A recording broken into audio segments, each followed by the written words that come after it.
capabilities of the reclusive regime and present huge new challenges for the U.S. Joining us to talk about this is CNN Global Affairs analyst Bobby Ghosh. He's also the managing editor of Quartz. Bobby, great to have you here. Do you believe that they have detonated a hydrogen bomb? Well, all the early data suggests that it's not quite a full-blown hydrogen bomb. It's more likely to be an atomic bomb. We'll find out in the next couple of days as the scientists. Not whether it's a hydrogen bomb or the atomic bomb. The other part of the claim the North Koreans are making is that it's a miniaturized hydrogen bomb. That is crucial. That changes everything. Because Why? if they've successfully miniaturized the bomb, hydrogen or atomic, it means they can put it on a warhead. That means they can put it on a missile.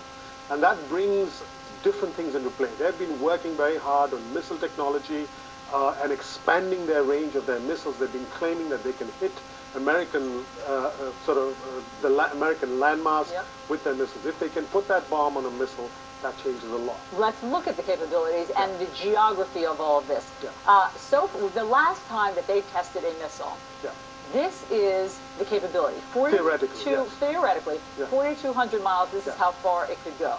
Yeah, and that includes crucial American allies, Japan, Korea, and then American landmass, Guam, which is down there. Yep. That's the closest to an actual American landmass within range of that. There are two U.S. military bases on Guam here. Okay, let's look to the east. Yeah. The last time that Pyongyang tested a missile, this is how far it could go, skirting Honolulu. Again, in theory, that's the maximum range of the Taipei-Tong-2. They've more recently been claiming that they've got even more advanced ones. We haven't seen any evidence of it yet, but they say they've got missiles that can hit the main American landmass. That's the crucial thing to remember. If this test they've successfully produced a bomb that is small enough to put on a nuclear warhead, that makes North Korea infinitely more dangerous to the United States, to the world at large. Let's talk about the timing of this. Why now? Well, the one possible indicator on Friday is Kim Jong-un's birthday. We're not sure whether it's his 33rd or 32nd birthday, but it is his birthday, and North Korea has a tradition of celebrating the birthdays of its leaders with grand gestures.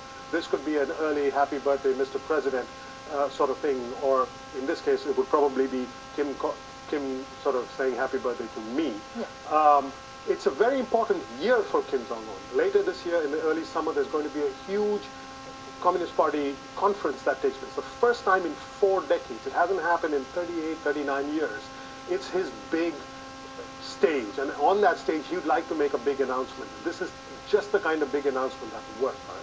He talked about that. He previewed that in a note 3 weeks ago that he put out, where he says, for the victorious and glorious year of 2016, when the 7th convention of the Workers' Party will be held, make the world look up to our strong nuclear country and Labor Party by opening the year with exciting noise of the first hydrogen bomb. He threatened he was going to do this, and now he's done something. He has nothing else to show, really. He doesn't have a track record. He's a young man. He's only been in power a couple of years. The economy is still in shambles.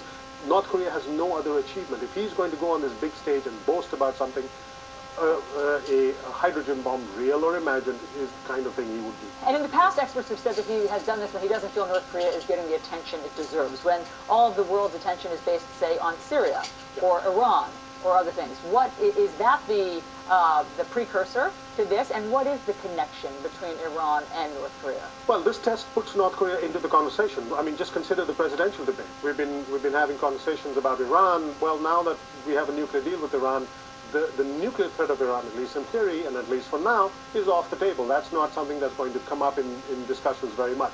Now North Korea has to. Now all of the candidates have to confront the question of what are they going to do about North Korea. And that's kind of exactly what they want.